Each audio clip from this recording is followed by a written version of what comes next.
I'm a veteran of the Starship Enterprise. I soared through the galaxy, driving a huge starship with a crew made up of people from all over this world.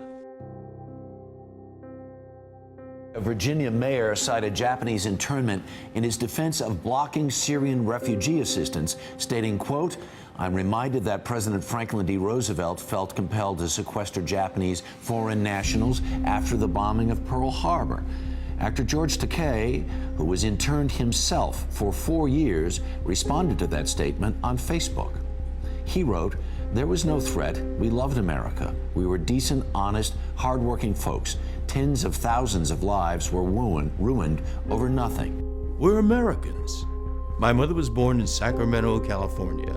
My father was a San Franciscan. We're American citizens who were incarcerated by our own government, the United States, in the United States. There are times when dissent is important. I became an activist, lobbying the government or demanding from the government an apology for that unconstitutional incarceration. I testified at the congressional hearing, and in 1988, more than 4 decades after the end of the war, President Ronald Reagan, on behalf of the government, formally apologized for that incarceration. And when the same kind of issue comes to the fore in this country, I think it's important that we Japanese Americans share our experience and comes to the support of those that are being victimized by that same kind of irrational hysteria. Donald J. Trump is calling for a total and complete shutdown of Muslims entering the United States until our country's representatives can figure out what the hell is going on.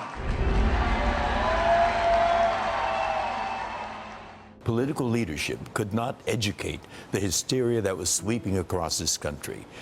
Get rid of the Japs was the most popular political issue of the time. And what Donald Trump is talking about is something that's going to make his logo, America Disgraced, again. It's all over again. We don't know our history, and when we don't know that, then we don't learn the lesson from our history. Well, we're doomed to repeat it. Trump made that sweeping statement. They're being challenged by the same thing that put us in those barbed wire camps. And I'm determined not to make that happen again, because I care as an American to make our country the one that we can truly love. All Syrians are supposed to be terrorists, and that's why we're not gonna accept any of them. That's the very same kind of way that we were characterized. We were all the enemy. And the more fastidious ones said we were non-aliens. What's that? A non-alien. That's a citizen. But we were not described as citizens. What fives? You know, I'm a veteran of the Starship Enterprise. That's looking 200 years up in front of us. And that's a utopian world, but that becomes a goal. Because we have hope, we struggle.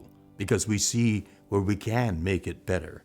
By that struggle, we make our society a better one and make our own lives a much freer one.